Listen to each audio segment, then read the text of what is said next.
स्वतंत्रता दिवस की हार्दिक शुभकामनाएं। यह स्वतंत्रता दिवस हमारा हमेशा बरकरार रहे। हम लोगों को ये जो आजादी मिली है, ये इतने आसानी से आजादी नहीं मिले। वो आजादी के लिए न जाने कितने वीरों ने अपने बलिदान दिए हैं। इसको दक्षिण का याद करिए, टीपू सुल्तान, वो मराठाओं की शक्ति, वो राजपूतों का बलिदान, वो सिखों की तलवार, झांसी की रानी, वो 11 साल का लड़का खुदीराम बोस जिसकी दाढ़ी मूछ नहीं थी, फिर भी उसने अंग्रेजों के आगे डट कर मुकाबला किया और अंग्रेजों ने उस बच्चे को फांसी चढ़ा दिया। वो सुभाष चंद्र बोस याद कीजिए, वो भगत सिंह, चंद्रशेखर आजाद, अशफाकुल्लाह खान, राम प्रसाद बिस्मिल, न जाने कितने वीरों ने इस देश को सींचा है अपने रक्त से, तब हमें ये आजादी मिली है। लेकिन आज भी अशिक्षितता के अभाव में, अशिक्षितता के कारण हम इस आजादी को अच्छे से नहीं ले जा पा रहे हैं। जितना देश को आगे जाना चाहिए, अभी भी देश को आगे ले जाने की जरूरत है। अभी हमको लड़ना है अशिक्षितता से।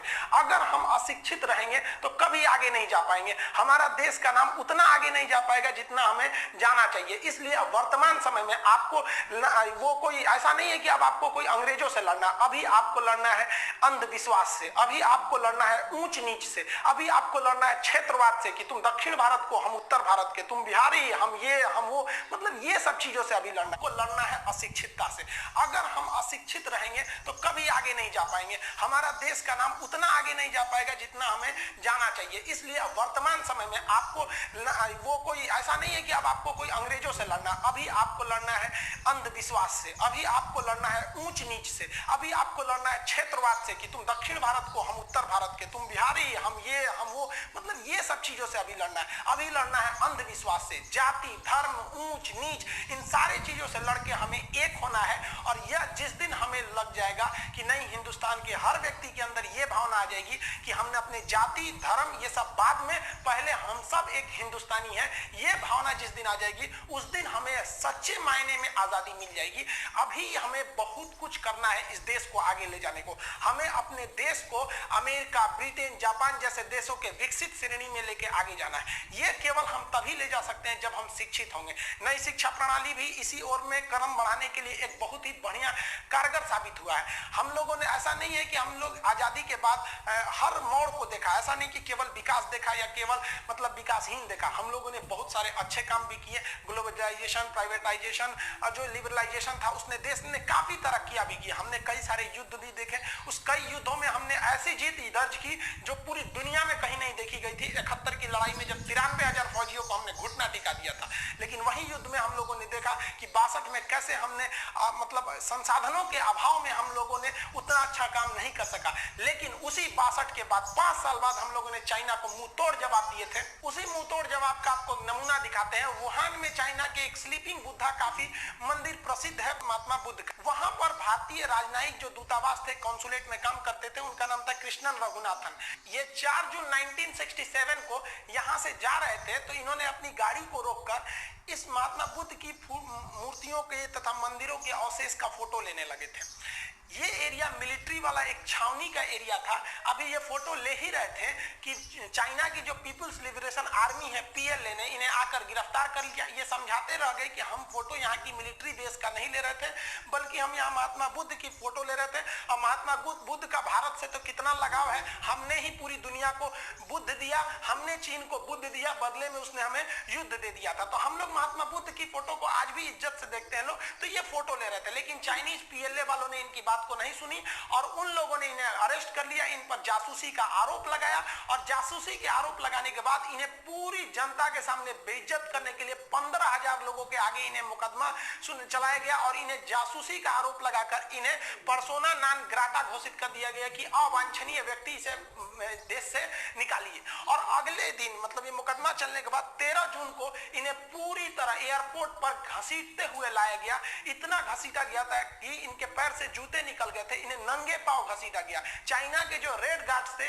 इन्हें लात घूंसा मारा, इनके ऊपर थूका था। उसके बाद पूरे सरेआम फोटो खींचकर इन्हें भारत में भेजा गया। जब ये दिल्ली एयरपोर्ट पर उतरे थे तो एक बहुत बड़ी भीड़ इनके स्वागत के लिए भी खड़ी थी और साथ ही साथ इस विरोध को भी दर्शाने के लिए खड़ी थी कि हमें भी चाइनीज को उसी भाषा में जवाब देना पड़ेगा। भारत ने भी अगले दिन 14 जून को चीनी राजनयिकों को पकड़ लिया और उन पर भी जासूसी का सेम मुकदमा ठोक दिया और उन लोगों ने भी चिल्ला चिल्लाते रह गए कि हम जासूसी नहीं कर रहे हैं, नहीं कर रहे हैं। भारत ने भी उनकी एक बात नहीं सुनी और उन्हें 72 घंटे का अल्टीमेटम दे दिया। लेकिन भारतीयों के अंदर यह गुस्सा आग बबूला था। उस समय विपक्ष के दबाव में तथा भारतीयों में राष्ट्रवाद की भावना ने इस चीनी कॉन्सुलेट जो दिल्ली में थी उसे पूरी तरह से घेर लिया और वहां के खिड़कियों को पत्थर से तोड़ दिया, दरवाजे तोड़ दिए, गेट तोड़ दिया, आग लगा दिया गया चीनी झंडों में और वहां बहुत से चीनियों को पकड़ के कूच दिया गया थुथुर इनका। तो उनको राम मनोहर लोहिया हॉस्पिटल में एडमिट कराना पड़ा और इनको बता दिया गया कि हमारे जो चीन में बैठे हैं हमारे जो राजनयिक,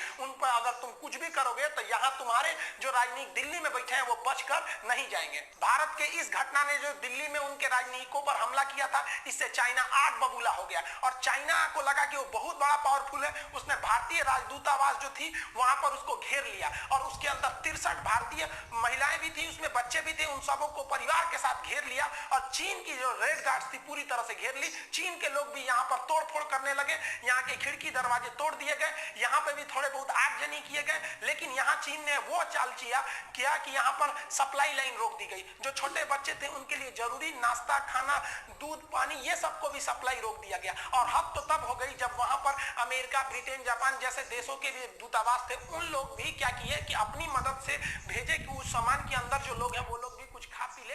तो ये जो रेड गार्ड थे वो उनको भी ले जाने से मना कर दिया, नहीं अंदर कोई नहीं जाएगा ना कोई निकलेगा। और उस दूतावास में जो चीन के लोग काम करते थे, जो वहां पे वर्कर थे, उनको चीन वालों ने कहा कि तुम कोई अंदर काम करने नहीं जाएगा। पूरी तरह से इसका घेराबंदी कर लिया गया। चाइनीजों को लगता था कि इससे भारतीय डर जाएंगे। जैसे ही ये खबर भारतीय मीडिया में आई, उस समय भारतीय मीडिया ने इस खबर को बहुत ही तरजीह दी। भारतीयों का गुस्सा और भयानक चढ़ गया और भारत सरकार ने भी, उस समय जनसंघ पार्टी थी, उसने भी कहा कि अब हम नहीं छोड़ेंगे। भारत सरकार ने अपने सुरक्षा बलों को कह दिया कि दिल्ली में जो चीन का दूतावास है उसे भी घेर लीजिए, उसमें भी कहीं विदेश से खाना नहीं जा सकता है, वहां के लोग भी खाना पानी के लिए बाहर नहीं आ सकते हैं, पूरी तरह से सप्लाई बंद कर दी जाएगी।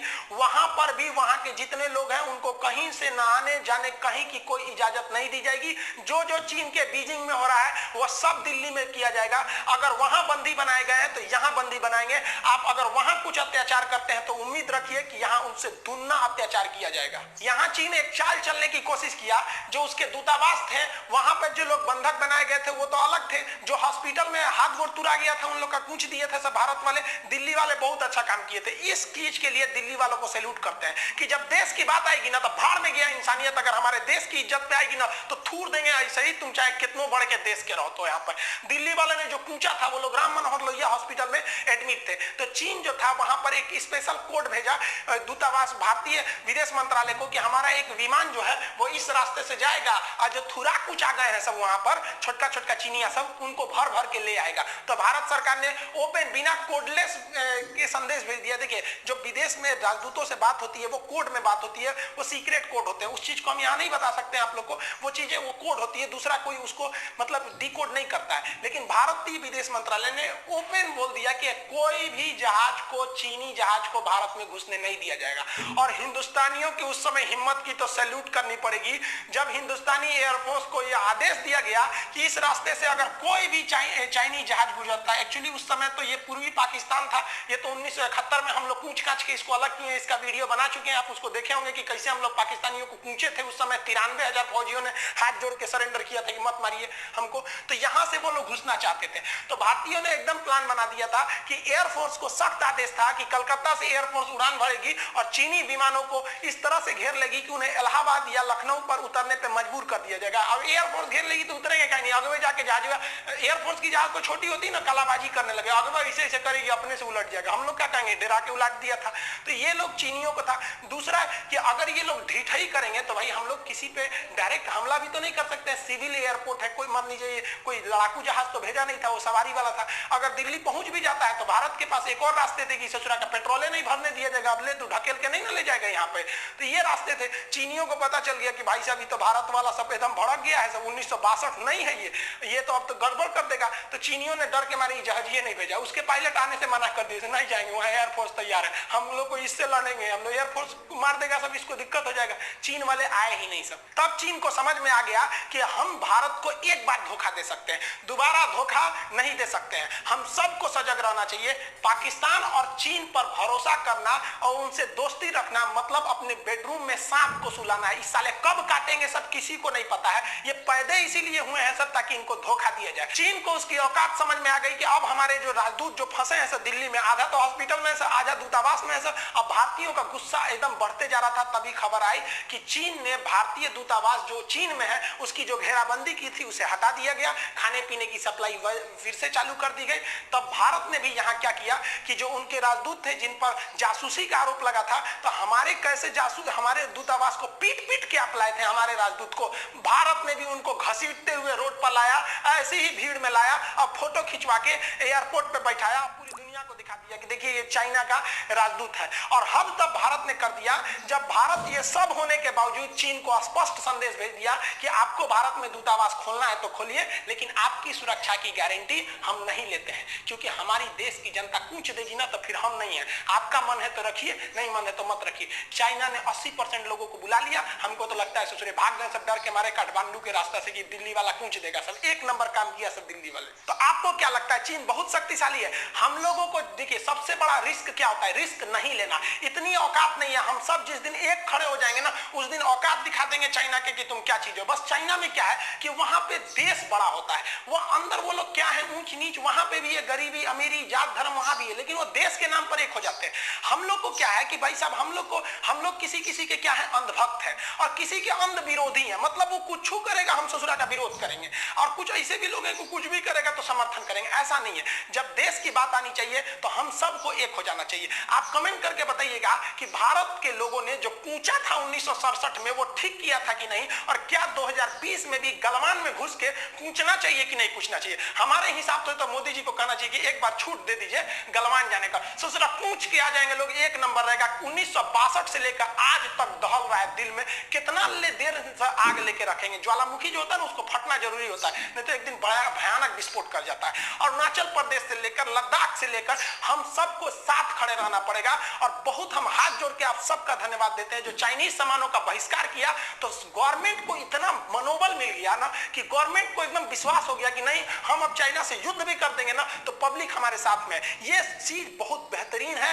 राष्ट्र के पहले हमारा राष्ट्र होना चाहिए, पहले हमारा राष्ट्र, बाद में कुछ है हम है, पहले हम हिंदुस्तानी है। और ये भावना रहेगी ना तो चीन को हम लोग 2030 तक उनको बढ़िया से उनका सबक सिखाएंगे। उनका दूसरा सबसे बड़ा पार्टनर हम लोग बन जाते हैं लोग, और हमारी जमीन को कब्जा करेंगे। जो 1967 में हुआ वो 2020 में भी वही